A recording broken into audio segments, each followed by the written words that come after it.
In this tutorial, I'll be showing you on how to install the CloudX driver. Now, the soft card needs a driver to work for the first time. For the first time, if you are using the soft card, you need a driver. So, how do I get the driver? You go to makeelectronics.ng. You click on support, then click on downloads. When you click on the downloads, it takes you to this page.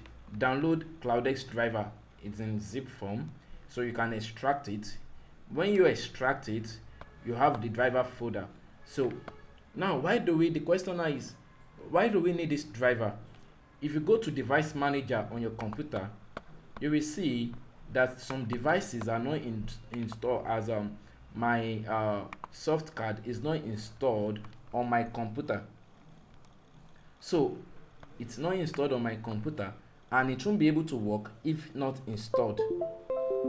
It won't be able to work. Can you see USB version 2 serial showing a yellow warning that driver not installed? So how do we install this? So I have extracted the download file on the desktop. So I just click on the driver folder, then click on the CH341 serial, the folder, then you click on your setup. You click yes, then you click on install.